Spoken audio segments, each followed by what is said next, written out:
Good morning, hello, welcome to the TriathlonDan YouTube channel. Welcome to another day of triathlon training and my mess of a life. So today I am dressed up for running this morning because I'm going to be doing a run, but I'm doing a run back from dropping my car at a garage. So let me give you a quick recap for those who have or haven't been following this little journey. I've got a Vauxhall Insignia, it's about 11 years old. It's over the last year or so developed a whole host of faults of which I've done nothing to rectify. In a nutshell, dry down is that many. The car's got 136,000 miles on the clock. However, I'd estimate that to actually be about 145. The odometer stopped working for about 9 months last year whilst I was commuting quite a lot, whatever. Some of the original clutch and dual mass flywheel, they're quite expensive to replace. And I also haven't had the cam belt changed on it. It's got a service vehicle now warning, which has been on for years. It goes into limp mode intermittently, more often than not in third gear, under light load. It doesn't go into full like engine warning, like limp home mode, but you sort of like, and then you're in the middle of the road and everybody's overtaking you, beeping at you, and then it picks up again. The electric handbrake doesn't work at all. Very interesting when you go anywhere where you're required to park on a hill, leave it in gear, point it towards a curb and hope for the best. Obviously that's an immediate fail. When you try and use the electric handbrake, it does a lot of funny things with the onboard computer and electric. So like the range goes to 0 and it doesn't calculate MPG or anything like that. Quite fun. The ABS, ESP and traction control warning lights permanently on. I haven't tested if these things actually work, so I'm assuming they're not, but I'm not going to go out and start sliding around to figure out if the ESP is working, etc. The rear brakes stick on quite often if it's sat for a while.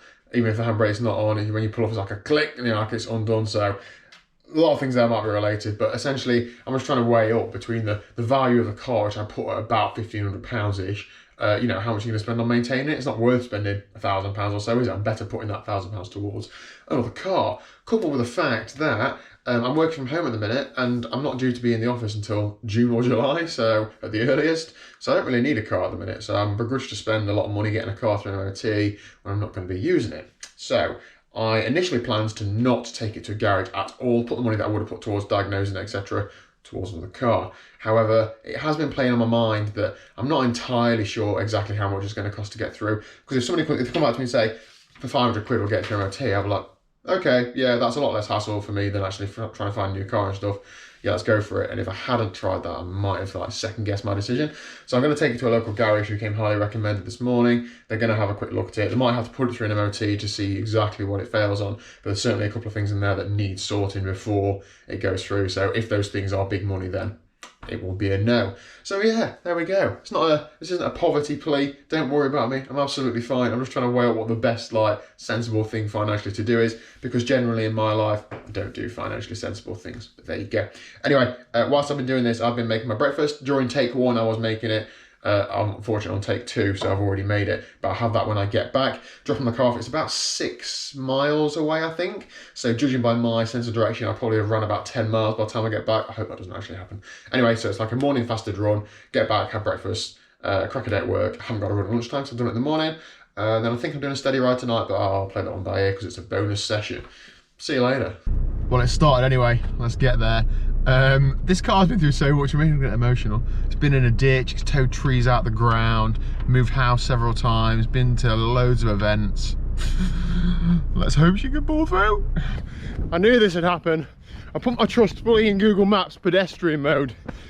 And of course, I'm in the middle of a field. However,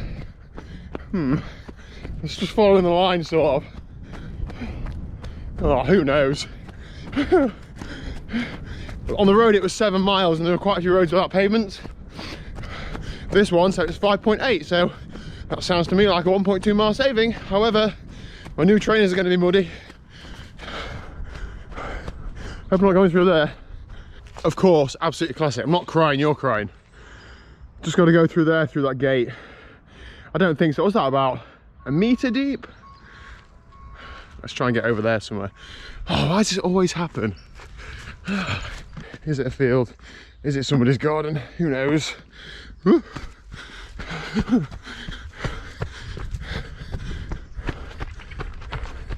So I got around the lake. Actually on some quite nice trails now. Running alongside a little river. It's lovely really. This is what I think trail running's like, or should be like. Not that churned up mudfest that Liz drags me on. It is a bit muddy in places, but on the whole it's all right. And I'm 2.5 miles in, and I've got work and stuff to do today, so I need to not keep getting lost. So I didn't pick the camera up at the end of the run. I'll leave the stats up here somewhere. It was 7 miles. It was a good run, to be honest. Quite hilly, so my heart rate was quite high, but it's good to get some miles done. Now, as you can probably tell, I'm going for a bike ride. It is lunchtime. I'm going to go and pick my car up. No, it's not good news. As well as the list of errors and faults that I'd written myself, there were a few others as well, so that's not good. Brake discs, bushers, other stuff that it's just flywheel rattle, just other things that have just added to this decision is that my car's going to go to car heaven. So I'm going to take you along the journey this weekend of trying to sell it spares or repairs. It's got an MOT till Monday, so somebody can drive it away.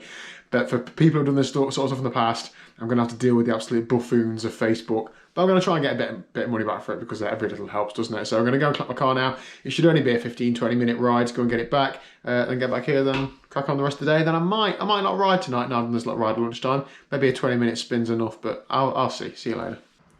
Good evening. So it's now Friday evening. I went and picked my car up. That is home now. That's probably my last drive in it. I've just done 33 minutes and 52 seconds on Zwift to round up my riding today for an hour. I've been listening to my coach James every once in a while, and his advice for losing weight is eat less, ride more. So there you go, just an hour bonus, easy today. The ride to collect the car wasn't super easy because of the hills, but this ride tonight has been sub 200 watts. I might look sweaty, it's because I haven't got the fan on. This outro is going to be brief now because I'm absolutely bursting for a wee. I'm going to get a shower change, have tea, and then crack on with the weekend. So I'll see you tomorrow at 4 PM, where I might have another car update because somebody's coming to look at Liz's car tonight. So we might be going from 2 cars to no cars, and I don't know what on earth we're going to do next week, but I'll worry about that when we get to it. See you later.